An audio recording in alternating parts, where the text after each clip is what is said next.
Hi, Paul McAndrew from the Wellness Station, and we've been putting out videos and audio lessons using the Feldenkrais method to bring that kind of awareness of one's body, learning through movement, awareness developing through the use of variations in movement, so that we get to know ourselves and can move with more, if you will, a more complete self-image, a more intelligent body.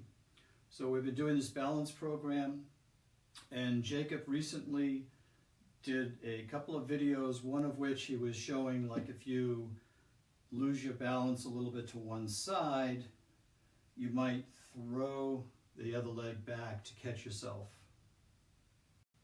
He was kind of like saying stomp and stomp to bring yourself back.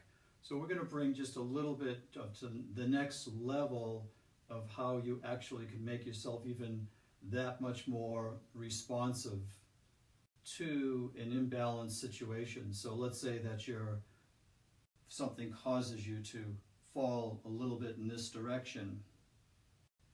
What we really want to do is we want to get back, of course. We want to get our weight, our center of gravity, back over our base of support. When you start to lose your balance, your center of gravity is getting further and further away from your base of support. So I'm way out on the outside of this foot now. Now when I throw this foot down, it helps bring me back.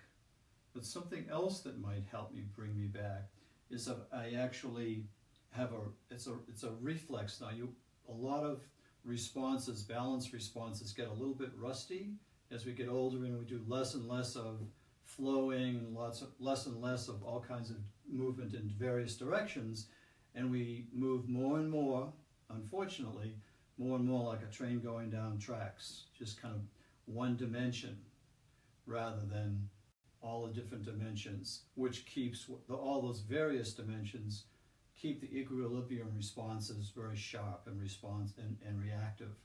So appropriately responsive.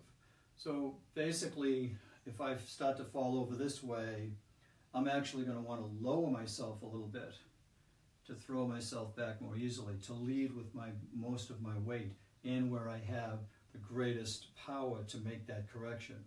So maybe you could practice just going over to the left, dropping down. You can see how I'm dropping down into this knee a little bit and bringing myself back. Going over, dropping down, bringing myself back. And you notice I'm not doing it in a stiff way. I'm not doing it like that. I'm just letting myself flow into that movement, so that actually, couldn't this be a dance? Why not?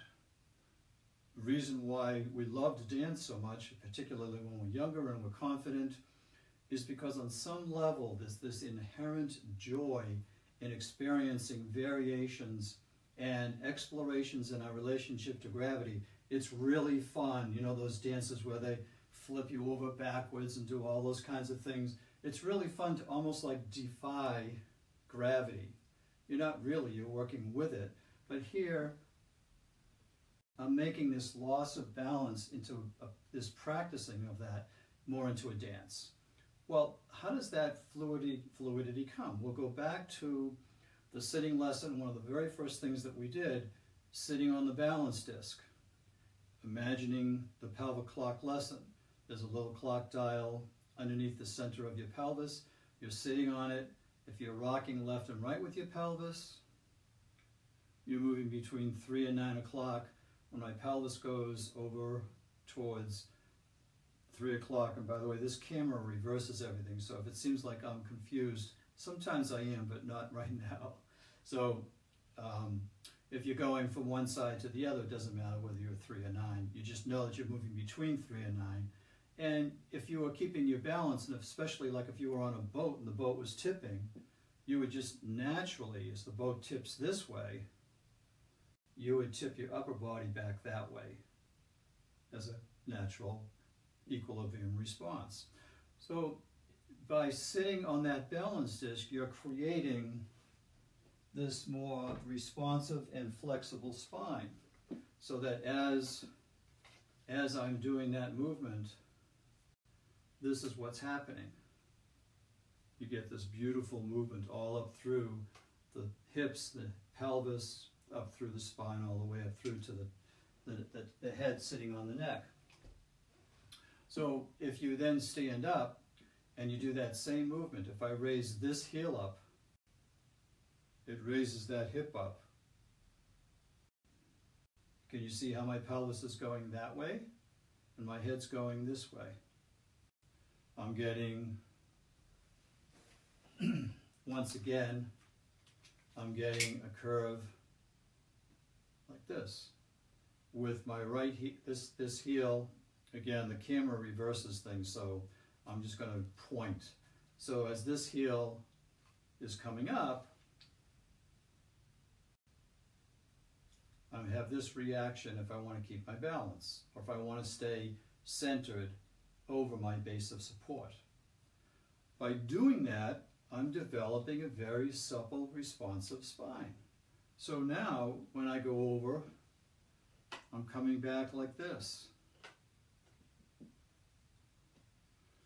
Well, I'm going to suggest that you put on some music at home and just kind of, if I push with this heel, if I push with the ball of the foot so the heel comes up, and I leave the knee straight, it's like a long stick that pushes up into my pelvis, raises my pelvis up, and creates a tendency for me to keep my balance this way here. So I'm reaching out, coming back, reaching out, coming back, reaching out, reaching out. Then you can do the same on the other side. Now you can do all of this holding on to something. So let's say that I'm going this way with the pelvis. I'm holding on, holding on, holding on.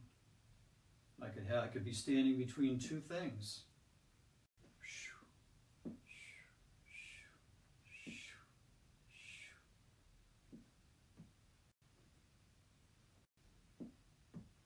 Okay, so now what you have is this response. If you start to lose your weight, why this dance, and dance of lots of adventurous kinds of dance, like Pilates, I don't know if you know that group, they do things of that nature, and it's just so aesthetically pleasing. I think because on some level we know, oh, they're playing with the earthly forces. They're playing with gravity. It's their friend. Why would this be so much fun? They're almost falling and then they bring themselves back. So put on some music, move around, enjoy, and be well. We love you.